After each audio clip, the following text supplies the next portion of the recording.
Avant de passer à la résolution, nous allons présenter brièvement le cube, le Crazy Unicorn. Nous avons préparé un plan pour éviter de dire des sottises, ce qui ne veut pas dire que nous n'en dirons pas, mais on va essayer de faire de notre mieux. Alors, premièrement, les mouvements classiques d'un 3×3, on les retrouve ici, ce qui signifie que l'étape de résolution va consister à le réduire à un 3×3 et ensuite le résoudre comme un 3×3, ce qui nécessitera tout de même quelques ajustements, mais assez légers. Contrairement au cube unicorn, ici, on observe que lors de la rotation de la couronne, les centres suivent. Tandis qu'ici, les centres sur ce cube-là sont fixes. Observez le logo MF8, j'espère que vous le voyez clairement. Quand je tourne la face, le centre composé de ce cercle est fixe. Puisque nous parlons du cercle, nous allons montrer les différentes parties du cube. Ici, le carré. On va s'attacher à ces détails parce que notre étape de résolution exploitera ces distinctions. Donc, il y a ici le carré et ici le cercle. Alors, il faut observer également certains liens de dépendance entre les pièces. Tout d'abord, ici, dans le carré, nous avons le centre qui ne bouge pas, complété par deux petites pièces ici. Vous observez, de forme triangulaire. Ces pièces ne sont pas amenées à se déplacer autour du cube. Elles vont rester dans le mouvement de Dino, toujours, quel que soit le mélange. Ce qui signifie que pour la réduction des centres, c'est-à-dire lorsqu'il s'agira de compléter les centres et rajouter ces deux petites pièces, il suffira simplement d'exécuter un mouvement ou deux mouvements comme ça pour corriger cette partie, et de la même manière avec ce mouvement de Dino, de sorte que la face blanche, le carré blanc sera résolu, ainsi que une partie des faces adjacentes, puisque ces pièces-là sont liées l'une à l'autre. Lorsqu'on déplace une, on déplace aussi l'autre, et leur position relative ne change jamais. Ok. D'autres pièces aussi bénéficient de cette particularité. C'est les pièces ici, ces pièces que nous appelons les arêtes cerclées. Observez que cette paire, l'une de ces pièces est sur un mouvement de Dino, l'autre ne l'est pas. La pièce qui est sur le mouvement de Dino pourra se balader autour du cube. Elle pourra quitter son mouvement de Dino. Observez que là, si elle y est toujours, ici, elle n'y est plus, elle est ici maintenant. Donc, elle pourra voyager autour du cube, ce qui n'est pas le cas des pièces qui ne sont pas sur le mouvement de Dino. Donc, ces pièces-là resteront toujours sur la couronne, celle-ci. Donc, elles pourront se déplacer sur cet axe, mais elles ne se retrouveront jamais ici, elles ne se retrouveront jamais ici. Aussi, lorsque on sera en cours de résolution, il se pourra que cette pièce-là ne soit pas en accord avec sa couleur, la pièce à l'extérieur du mouvement de Dino. Aussi, il conviendra de l'ajuster par un mouvement de 180 degrés. Le mouvement sera toujours de 180 degrés, justement, pour préserver les mouvements de Dino qui nous permettront de procéder à la résolution des arêtes. Lorsque nous aurons positionné correctement la blanche, par exemple, nous aurons également positionné la rouge, la jaune à l'extérieur du mouvement Dino, et ainsi que la orange. Donc elles ont tous une position relative l'une par rapport à l'autre, et cette position relative sera toujours respectée quel que soit le mélange ou l'état de résolution. Les étapes de résolution, justement. Premièrement, on va réduire ou corriger les continuités. Ce que nous appelons les continuités, ce sont ces segments ici. Donc, on procédera d'abord au rétablissement des continuités du carré, ici, c'est-à-dire cette partie-là. On ne tient pas compte ah oui, on est obligé de le montrer là. toujours à l'intérieur du cercle, strictement à l'intérieur du cercle. Une fois qu'on aura corrigé les... Vous verrez, c'est très simple. Une fois qu'on aura corrigé les continuités à l'intérieur du carré, ou à l'intérieur du cercle strictement plutôt, on corrigera les continuités à l'extérieur du cercle, et là, ça concernera les 4 arêtes. Ceci étant fait, ensuite, il s'agira de... Donc, lorsqu'on aura corrigé les continuités de notre phase de référence, nous utiliserons la blanche. Ces deux lignes-là seront parfaitement dessinées. On retournera à notre cube et on traitera les 4 arêtes F de L. On va essayer de le faire avec méthode. D'autres youtubeurs choisissent de procéder différemment. Nous sommes confortables avec cette façon de faire et c'est cette façon de faire que nous montrerons. Donc une fois que la phase de référence est résolue, on s'attaquera aux 4 arêtes dF de L. Une fois que les 4 arêtes dF de L seront résolues, 2 mouvements dino seront libérés, celui-ci et celui-ci. Il nous restera à traiter la face jaune, donc la face opposée. Plusieurs cas pourraient se présenter, soit elle est résolue d'emblée, soit 2 arêtes nécessitent d'être permutées, 2 arêtes en position adjacente, soit 2 arêtes en opposé nécessiteront d'être corrigées, auquel cas il faudra les transformer en position adjacente, et pour cela on fera un B'', de façon à ce que les 2 arêtes à corriger soient en position adjacente l'une par rapport à l'autre, et elles seront toujours en face de nous, c'est-à-dire en F et en R. Et si c'est les 4, c'est-à-dire que les 4 nécessitent d'être corrigées, on utilisera la SUN, RUR', UR, RU2R', je crois de mémoire. Ça corrigera 2 arêtes, et on utilisera un algo de permutation pour les 2 dernières arêtes.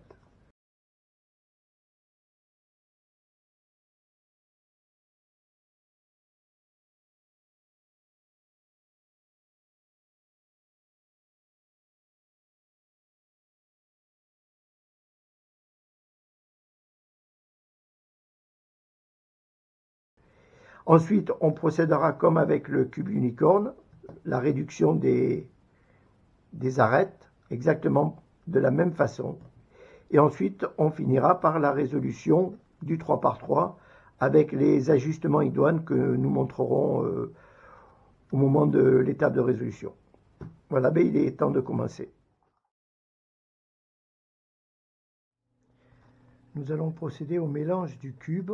Alors, faire très attention pour le mélange, dans un premier temps, à ne faire que des mouvements de 180 degrés pour pouvoir préserver les mouvements dino et pour pouvoir également mélanger à l'intérieur à l'aide des mouvements dino.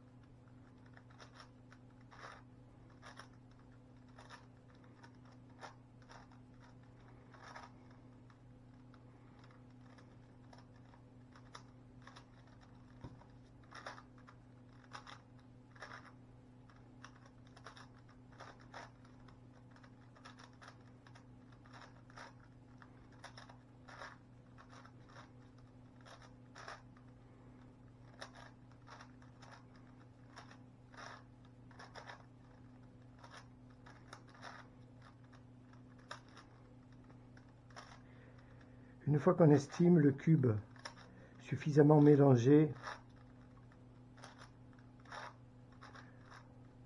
on va procéder à un mélange plus classique, conforme au mélange traditionnel d'un 3 par 3 par exemple, ce que nous allons faire à présent.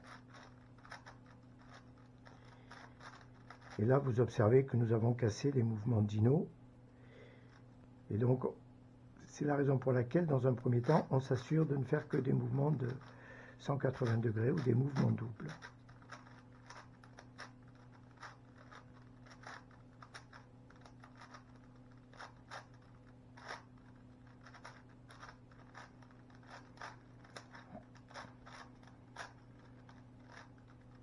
Je crois que le cube là est suffisamment mélangé.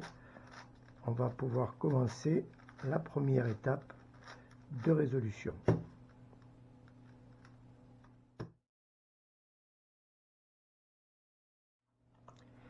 La première étape de résolution va consister à rétablir nos mouvements dino. Pour cela, il va falloir rétablir les continuités à l'intérieur des cercles et les continuités à l'extérieur des cercles. Alors à l'intérieur des cercles, donc nous prendrons toujours la face blanche de référence et nous allons le procéder ainsi. Nous allons traiter la blanche, ensuite la face à droite, ensuite la face à gauche. Une fois que nous aurons fait ça, nous sommes assurés d'avoir rétabli les continuités de tous les cercles.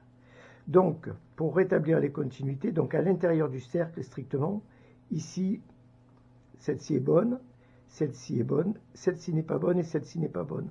On le voit, il y a une césure ici. Donc, pour rétablir, pour corriger ce problème, simplement un simple mouvement dans un sens ou dans l'autre, et on rétablit nos continuités à l'intérieur du cercle. Pareil pour ici. Une fois que c'est fait, on s'occupe de la face à droite. Ici, on est bon. Ici, on est bon. Pardon, on est à l'intérieur du cercle. J'avais tendance à regarder à l'extérieur. Et à l'intérieur du cercle, ici, on est désormais bon. Ici, à l'intérieur du cercle, on est bon. On peut vérifier maintenant. À l'intérieur du cercle, toutes les continuités sont résolues. On va procéder maintenant aux continuités à l'extérieur du cercle. On a de la chance ici. Notre première face blanche et la continuité ici, les lignes sont clairement dessinées. Donc la face blanche est résolue. On va retourner notre face et on va traiter les 4 arêtes F de L. On ne se préoccupe pas de la couronne supérieure. On observe qu'ici, c'est résolu. Ici, ça ne l'est pas. Ça ne l'est pas pourquoi? Parce que les pièces arêtes sont composées de deux pièces, une grande et une petite. Observez que lorsque celle-ci n'est pas résolue, la petite pièce est en haut.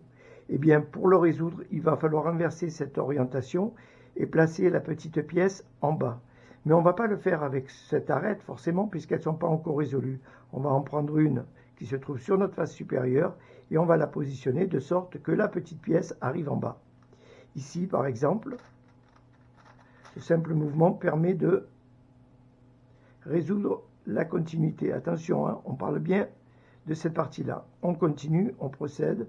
Ici, c'est bon, ici, c'est pas bon. Il faut donc que la petite pièce se retrouve en haut.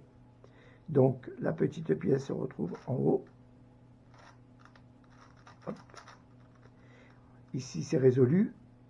Ici, c'est pas résolu. Il faut que la petite pièce, du coup, se retrouve en bas. On va se servir de cette arête qu'on va positionner en bas. Et là, notre face de référence et notre contour F de L est résolu. On va s'attacher à résoudre donc la face supérieure. Ici, on observe que ces deux arêtes sont correctement orientées. Ces deux arêtes-là ne sont pas correctement orientées. Dans la résolution, nous avons dit que nous pouvions avoir plusieurs cas. Donc, toujours traiter deux arêtes adjacentes et l'algorithme R2U, R2U, R2U2, R2U2, R2U, R2U'. Et le dernier R2 n'est pas obligatoire, mais R2. Si toutefois, nous avions, par exemple, les deux arêtes mal orientées, donc on va créer ce cas.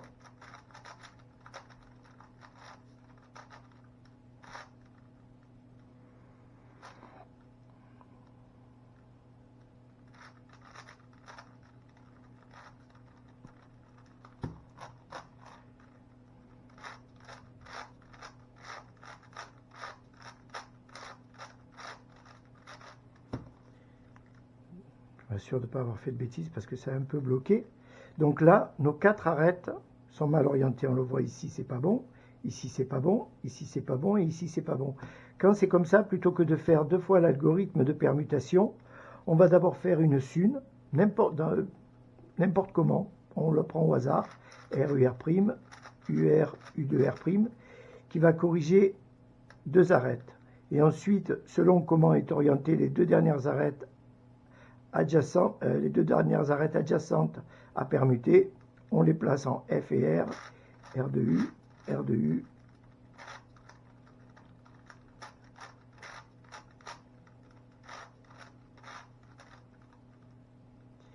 si toutefois vous vous retrouviez dans le cas où deux arêtes à permuter étaient opposées, c'est-à-dire que ces deux-là n'étaient pas correctement orientées, donc ce que vous faites un setup, celle-ci qui ne serait pas correctement orientée, vous la gardez en F, et celle-ci, avec un petit setup B', vous la positionnez ici, à droite, vous exécutez l'algorithme de permutation, R de U, R de U, et ensuite, une fois que cet algorithme est terminé, vous procédez au desetup.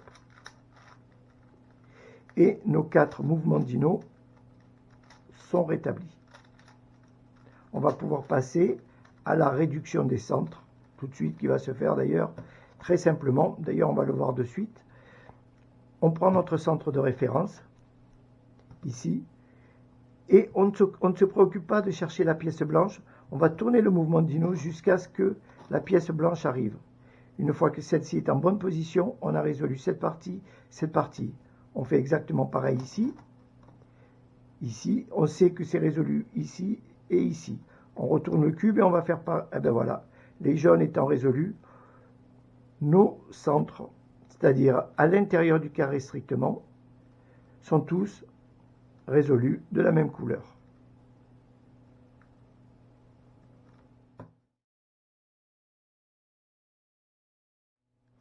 Nous allons à présent procéder à la résolution de l'intérieur du cercle de ces paires d'arêtes cerclées que nous appelons arêtes cerclées abusivement.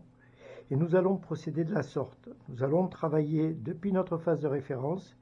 Nous allons traiter les arêtes qui se trouvent sur ce mouvement dino, les pièces qui se trouvent sur ce mouvement dino et sur ce mouvement dino. Une fois que ce sera fait, on placera notre mouvement dino ici et on traitera les deux dernières et on repérera plus facilement les dinos qui ont déjà été résolus. Donc, pour résoudre ces pièces, c'est la partie la plus difficile quand on ne connaît pas le principe. Une fois qu'on commence à comprendre comment ça fonctionne, ça devient un peu plus facile. Donc, observons.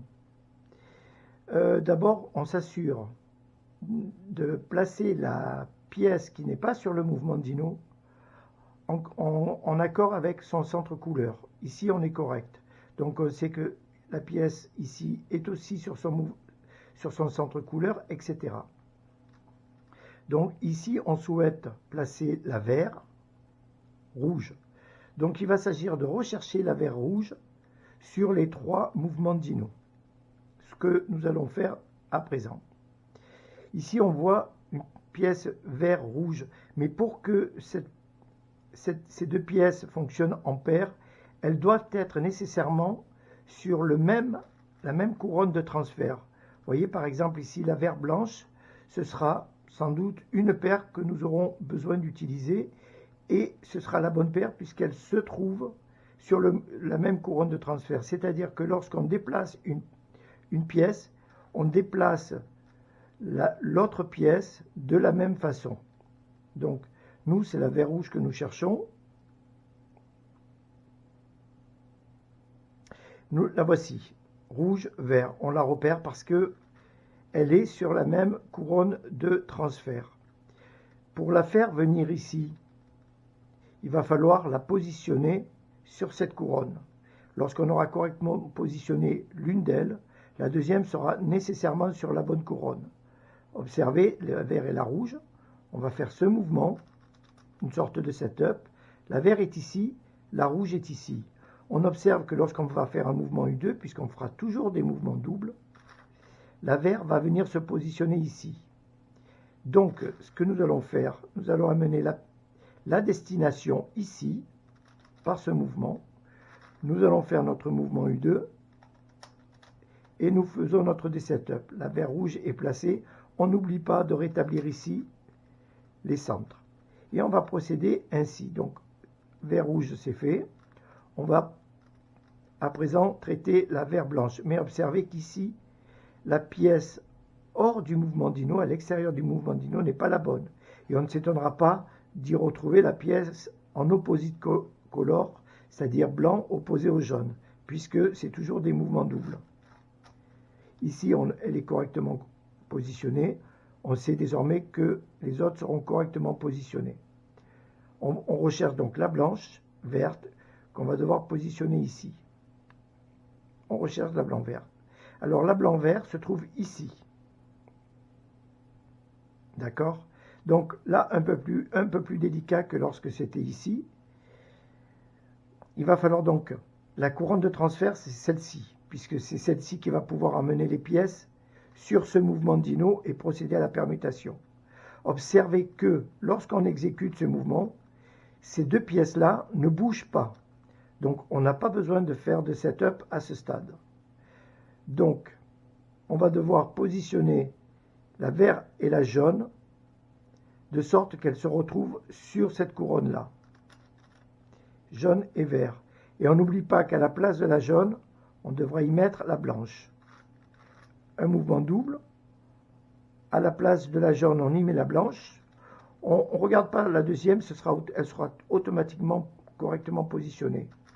On refait notre mouvement double et on revient. On corrige nos centres si c'était nécessaire. Et on a fait la blanc-vert. Désormais, il nous reste la rouge blanche. La rouge blanche. Donc on va chercher la paire rouge-blanc.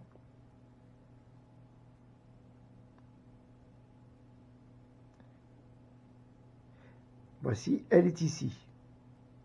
Alors c'est pas celle-là, c'est pas cette pièce et cette pièce.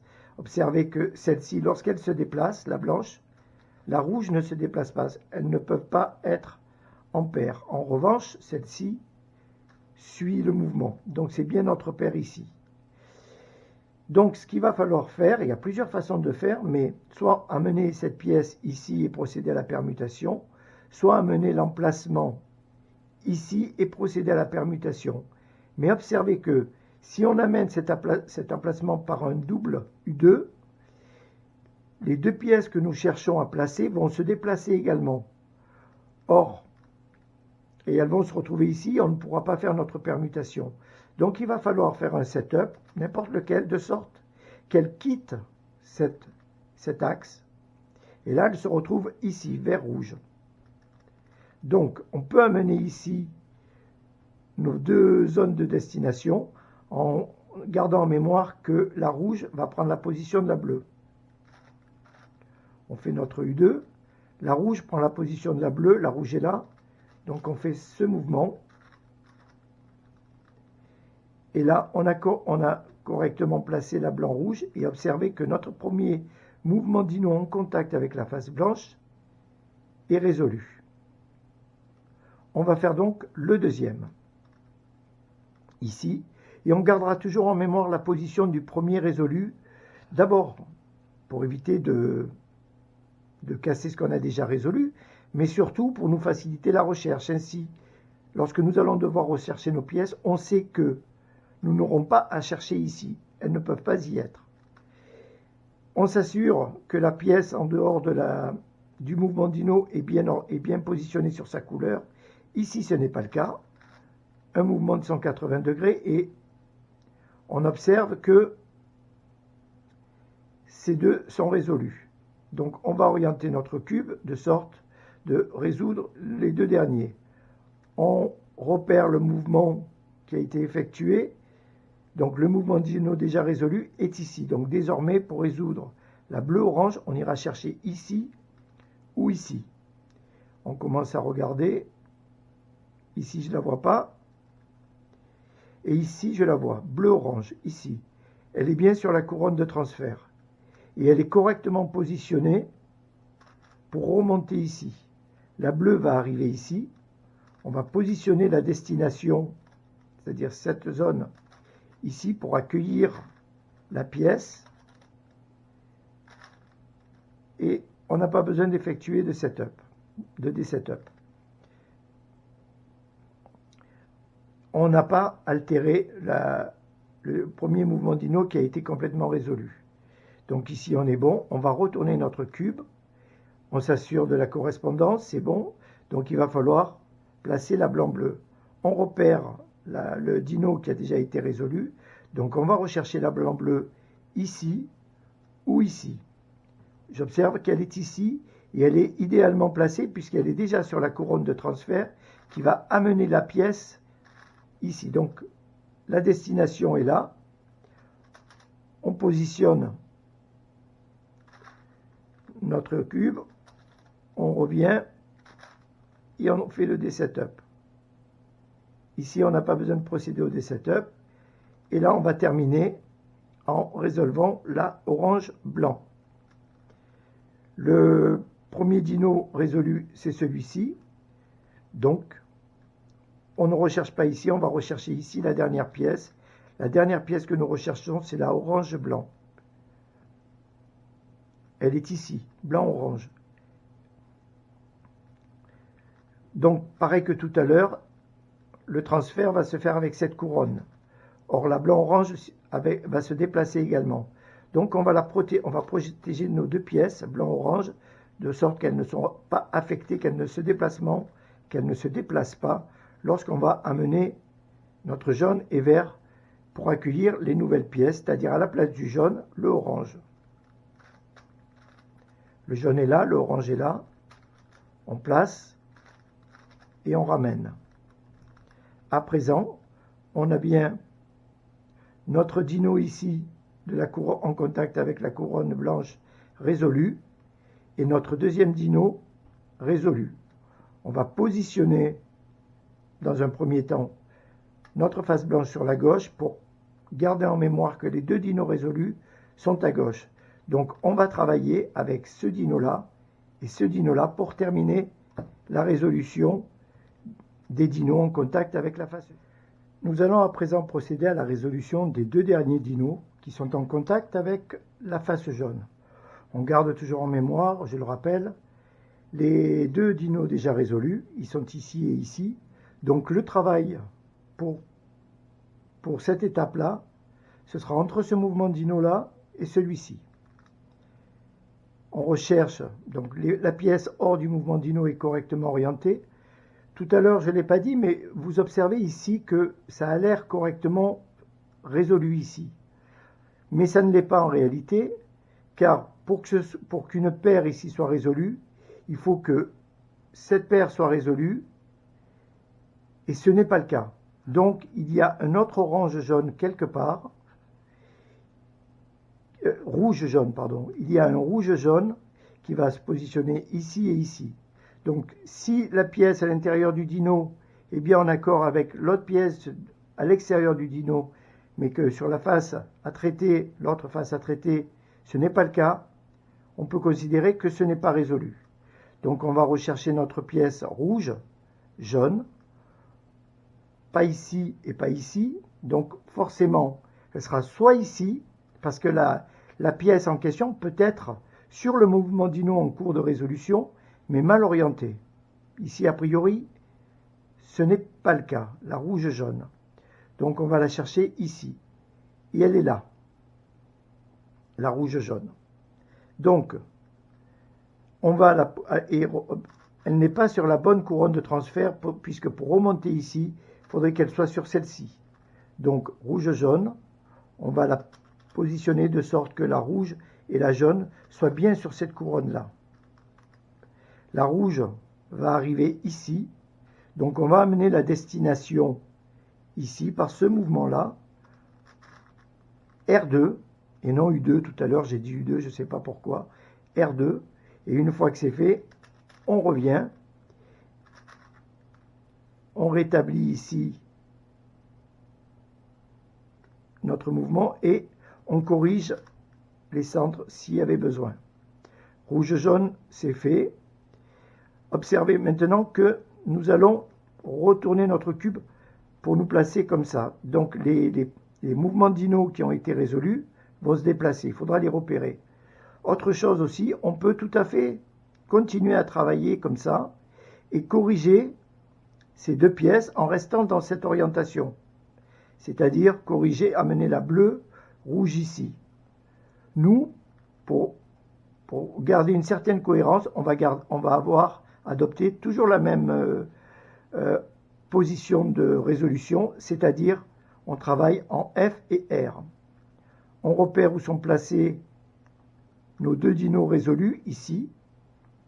Donc, ça va se jouer entre ce dino-là et ce dino-là.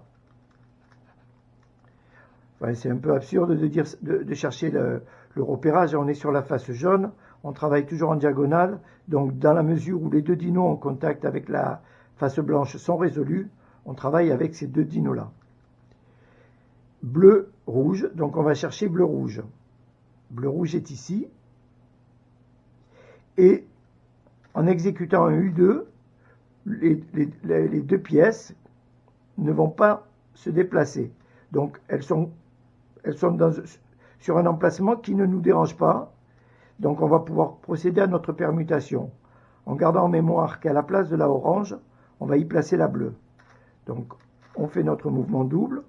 À la place de la orange, on y place notre bleu. On revient. On corrige nos centres.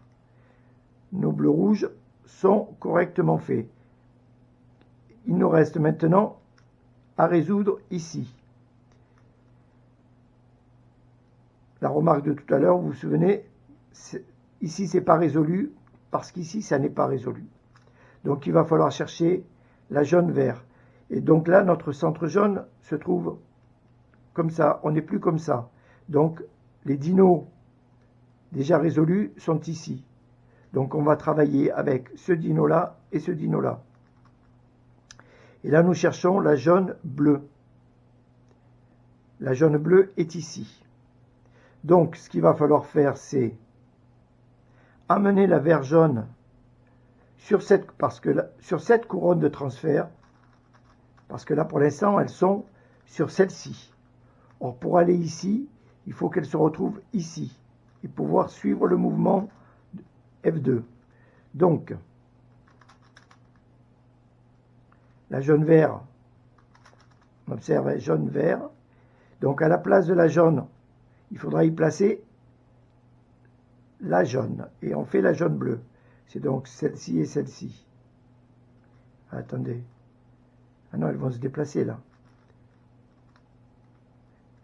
Jaune-bleu, oui, elles vont non, elles vont pas se déplacer. Donc, on amène.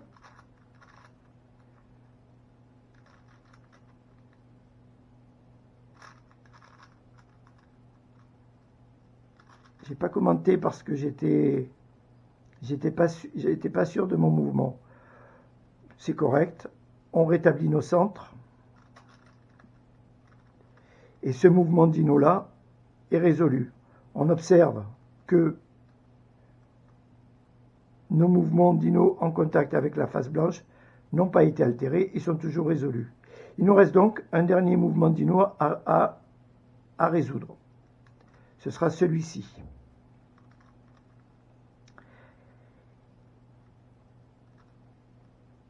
Et là, c'est très intéressant, on va tomber sur un cas un peu particulier que nous allons voir de suite. Donc, résumons la situation. Nos trois dinos en contact avec la face blanche sont résolus. L'un des dinos en contact avec la face jaune est résolu. Et il nous reste un dernier dino. Or, on a vu depuis le début de la résolution que pour résoudre les paires, on procédait par permutation d'un dino à l'autre. Et ici, on n'a plus de dino pour travailler. Certes, mais on rencontre une particularité, c'est que les pièces sont regroupées. C'est-à-dire que si je fais ce mouvement, tous les dinos sont désormais résolus. Mais le problème, c'est que nous avons cassé nos centres. Donc, la première fois que j'ai rencontré ce cas, je me suis longtemps posé la question comment le résoudre et du coup j'ai élaboré un petit algorithme, enfin deux, mais le deuxième est le miroir du premier. Donc deux cas possibles. Soit pour résoudre, il faut faire un mouvement D, on va dire, ici un mouvement positif, c'est-à-dire que la paire ici remonte ici, celle-ci va ici, donc dans le sens horaire. Soit vous pouvez avoir le cas inverse, c'est-à-dire ça se résout dans le sens de rotation anti-horaire, c'est-à-dire que les deux pièces ici doivent aller ici, celle-ci remonte, etc. Ici, on est dans le sens horaire. L'algorithme s'inscrira en incruste sur l'écran. Nous allons donc exécuter le mouvement dans le sens horaire. Si c'était dans le sens anti-horaire, tous les mouvements D que nous allons rencontrer seront inversés. Et si on a un D2, ça deviendra D2'. Je le noterai de toute façon sur l'écran et peut-être en dessous de la vidéo, mais comme je ne suis pas très familier avec les vidéos, on va voir. Donc, D, on va exécuter l'algorithme suivant. D, R2, D', R2, D', R2, D2, R2, D'.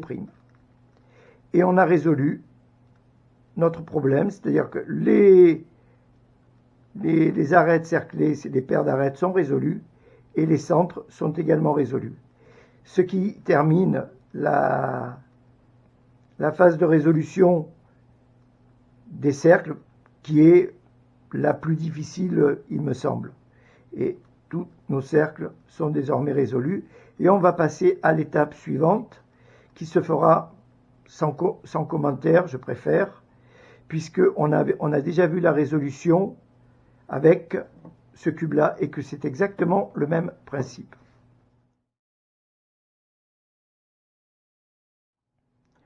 Nous allons à présent procéder à la résolution ou à la réduction des arêtes. Le principe, on va utiliser ces mouvements pour faire correspondre la grande pièce avec la petite pièce. Ici, par exemple, je vois que j'ai la verre rouge. Je vais faire descendre la verre rouge et j'observe que la jaune-orange va remonter. Donc, il s'agira de placer la jaune-orange ici et on fonctionnera toujours par paire. Très important, ce mouvement dino doit être préservé à chaque fois et systématiquement jusqu'à la fin. Aussi, lorsque nous ferons des échanges de pièces, nous nous assurerons de ne jamais modifier l'orientation des petites et des grandes pièces. Ici, quelle que soit la pièce que nous allons mettre ici, la petite restera toujours à gauche et la grande à droite. Ici, la petite en haut et la grande à droite. Et ici, la grande en haut et la petite à droite. C'est tout ce que nous devons nous assurer de préserver. Les autres mouvements dino vont être cassés puisque nous allons effectuer des mouvements simples et des mouvements doubles. Mais celui-ci doit être absolument préservé jusqu'à la réduction totale des arêtes. Nous commençons mal parce que nous observons ici que la rouge-vert se résout avec cette petite pièce et que la jaune-orange se résout avec cette petite pièce. Donc ces deux arêtes se résolvent, sont autonomes dans leur résolution. Et ça peut poser problème. Donc dans un premier temps, on ne va pas se préoccuper de placer la jaune-orange ici, puisqu'elle est ici, et que celle-ci ne peut pas se déplacer au risque de perdre déjà celle-là. Donc on va résoudre simplement en positionnant la rouge-vert sans nous préoccuper de placer la deuxième, et on verra pour la suite si on a résolu le problème ou s'il se reproduit à la fin.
Ici, j'observe qu'on est proche de la résolution, donc je ne vais pas en placer une deuxième, sinon je vais être en retard d'un tour. Donc je vais simplement résoudre la rouge-jaune là. La bleu-jaune va se résoudre, ah ben voilà, on retrouve le cas de tout à l'heure. La bleu-jaune se résout comme ça, et la orange-jaune se résout comme ça. Et il nous reste ici une pièce. Donc ce que je vais faire, c'est que je vais résoudre la bleu-jaune et je vais placer ici une arête qui n'est pas résolue sans savoir si ça va aller en accord avec celui-là. D'ailleurs, je sais que ça n'ira pas. Ici, la petite pièce est en haut. Quand je remonte, la petite pièce est en haut, donc je préserve le dino.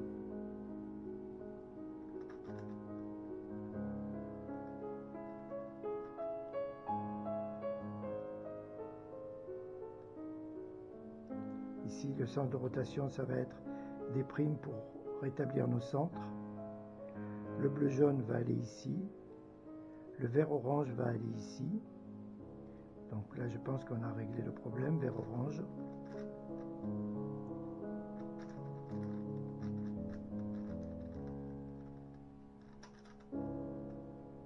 J'ai fait une bêtise.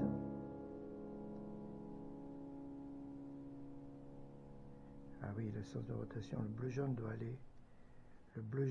aller ici, puisque on doit faire ce mouvement-là pour établir nos centres. Donc celui-ci, il faut l'enlever.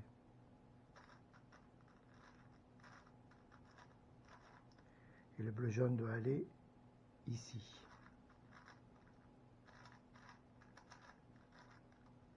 Ainsi, quand on fait comme ça, le bleu-jaune se résout et les centres sont résolus aussi. Donc, le vert-orange va descendre ici.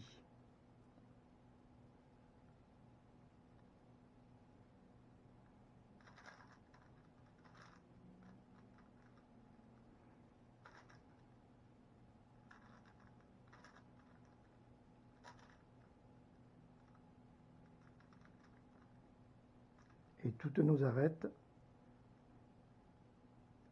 sont réduites. On va pouvoir passer à la résolution du 3 par 3.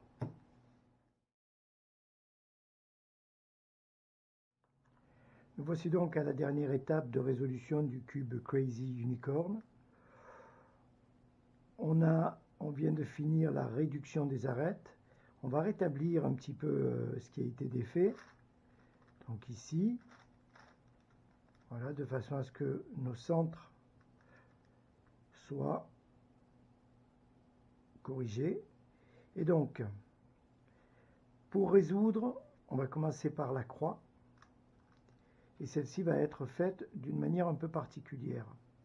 On serait tenté ici de positionner notre orange-blanc comme ça. Mais observez que si nous faisons ça, nous emmenons cette partie-là, et ça, on ne le veut absolument pas. On doit préserver le cercle. Donc rien de bien compliqué. On remonte le blanc, on fait correspondre, et on descend. Donc là, il ne s'agira pas de chercher à optimiser la croix, ce ne sera pas faisable. Donc, on ne s'occupe pas ici de la couronne supérieure, ce n'est pas un problème. Ici, on remonte le blanc, la partie blanche, on ajuste et on redescend. Très important. Le blanc-rouge ici n'est pas bon.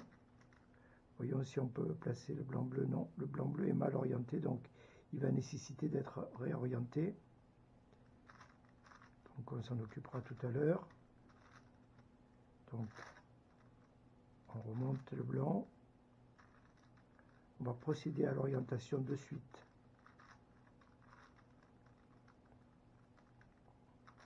Et là, on a réalisé notre croix. Et attention, ici, les couleurs doivent correspondre. Pour la suite, on peut résoudre de la manière qu'on veut, par les F de L, par quelque chose de plus classique.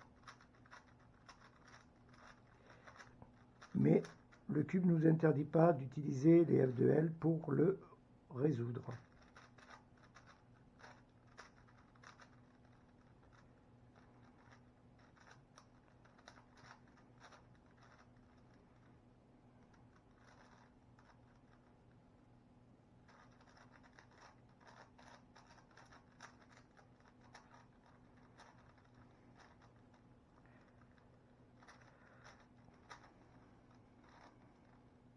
On a donc résolu notre croix et notre deuxième étage.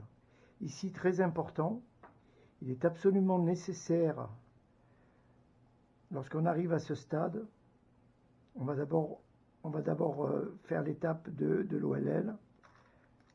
Alors, vu que le cube est se bloque un petit peu, moi je préfère le faire en two look, pour éviter de planter mon OLL. Donc ce que je disais, c'est que voilà, on recherche une arête qui soit intègre, c'est-à-dire que la partie les couleurs correspondent avec les arêtes cerclées. Si on n'en a pas, c'est possible d'avoir ce cas, et si on n'en a pas, une fois qu'on a exécuté notre OLL, on exécute une SUN à l'aveugle et ça nous créera au moins une arête correctement comme ça. Enfin, je ne sais pas comment l'expliquer, mais voici, vous voyez ici, celle-ci n'est pas bonne, ça ne correspond pas avec la couleur. Donc on en aura toujours au moins une. Si ce n'est pas le cas, on exécute une SUN dans n'importe quelle configuration. Une fois que c'est là, alors moi encore une fois, le cube accroche trop pour exécuter la PLL. Attention, en revanche, les mouvements M ou M2 sont à proscrire. Vous ne pourrez pas exécuter une H ou une Z, par exemple. Vous devrez le faire en 2 PLLU pour résoudre votre H, si tant est que vous aviez cette configuration.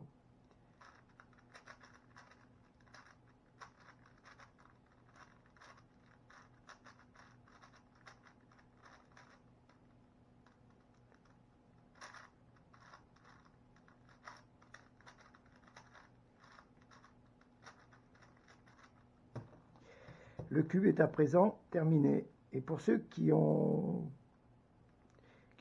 connaissent déjà le cube unicorn, savent qu'avec le cube unicorn, on peut arriver à 2 situations. Soit une parité, c'est-à-dire avoir le cube totalement résolu et un coin qui n'est pas résolu, ce qui n'arrive jamais sur un 3×3 évidemment. Et on a expliqué la raison dans la vidéo sur le cube unicorn. Ou alors avoir 2 centres désorientés. Mais on sait que ces centres ne bougent pas sur l'axe de rotation, donc ce problème-là ne peut pas arriver sur le Crazy Unicorn. Et nous avons terminé donc la résolution du cube. Alors, je ne suis pas un spécialiste des tutoriels, et c'est pour ça que je n'utilise pas le mot tutoriel dans la vidéo. Je montre un exemple de résolution et comment moi, j'ai abordé le problème de résolution du Crazy Unicorn. Si vous avez des questions et que je peux y répondre, je le ferai avec plaisir. Et il se peut que je rajoute dans la vidéo à la fin quelques extras. Je me rends compte que lorsqu'on a eu à résoudre les continuités, la face blanche avait été déjà totalement résolue. On était déjà passé directement aux 4 arêtes F2L. Alors il n'y avait rien de bien compliqué, mais peut-être que je proposerai des exemples quand je reverrai la vidéo dans son intégralité, que je ferai l'édition, voir s'il y a nécessité de rajouter quelque chose, je le ferai. Et voilà.